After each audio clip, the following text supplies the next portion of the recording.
Good evening. Great to be here to talk about this valuable discussion. As we move forward, one of the things that you're going to see the connectedness between housing and with economic development, as you heard earlier, with financial literacy.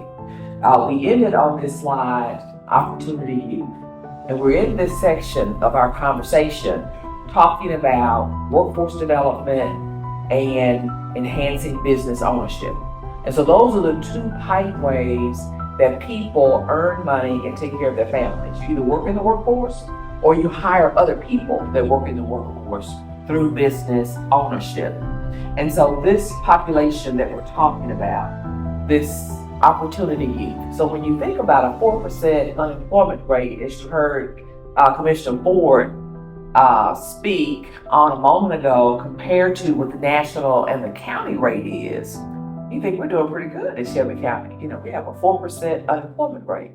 But then when you think about 18% of the population is young people that are, and you heard him, 16 to 24. And that's a pretty wide rate because you have underage and you have those that are adults.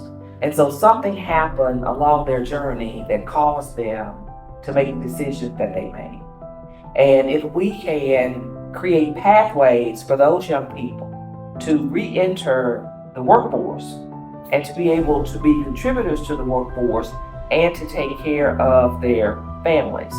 And so the next slide, we talk about the summary of our challenges. Opportunity Youth, of course, is one. And so I want to pause for a minute and say, when you think about workforce development in our community, we have an abundant supply of organizations and agencies that work in that space. And what we want to talk about and focus on are the gaps. Are those things that we need to do to bridge the differences and the services that may not be offered from one to another.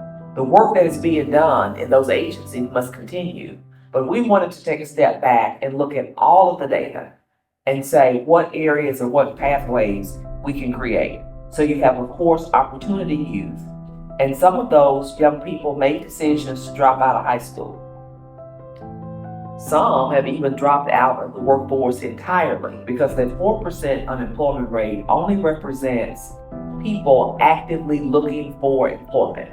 And so if people were disenfranchised, they gave up, they stopped looking for a job, they're not even included in that 4%. And something else that's interesting that we found as we looked at the things that are happening and gaps in workforce development and readiness is the disconnect, cultural disconnect of new hires. And what we mean by that is, let's say for the sake of this conversation, all of us in this sanctuary, we apply for a job and we're all new hires for a company. And we're all in the company's training room, training sessions, and we're being trained on that job.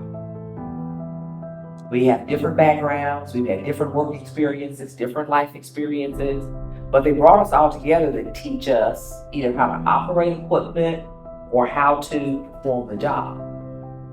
And then when the training period is over, they just turn us out into that population in that company.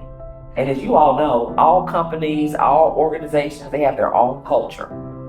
And if you're not prepared or ready for that, we've had many conversations with people who say, well, I just hired 10 people. They went through the training program. And after lunch, only 2 of them came back. Because there was a disconnect with them as individuals and that environment that we turn them loose into. Other challenges is, almost every organization where you go to be employed, they're going to do background checks, and you'll probably have a pre-employment physical. So some people have not had the same advantages as others. Some have been incarcerated.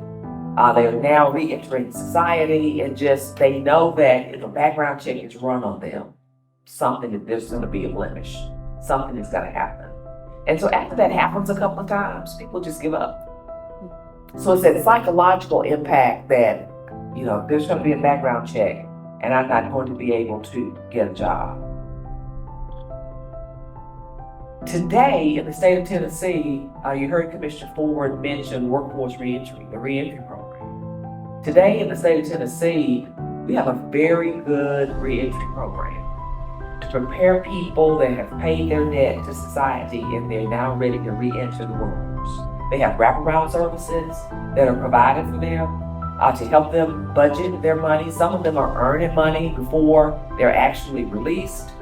They have access to child care and transportation, all the things that are necessary for them to be employed. And that's great. But we also have a population of people who were released, they served their time, and it was prior to the reentry programs. And so those people make up a part of the population that have given up. They didn't have the benefit of those services. So we have a number of challenges where people slip through the cracks or there are not services provided to them. And so as we think about workforce development, it's not just and you'll hear companies say, we have hundreds of jobs available. Well, you have jobs that are available and you have people in the workforce that are prepared and qualified and they just need to apply. But then you have people who are interested in jobs, they're ready, they're willing and able, but they don't have all of the skills necessary in order to be successful in those jobs. So we're talking about closing the gaps, creating a safety net, and looking at where people are and preparing opportunities and access to services for them.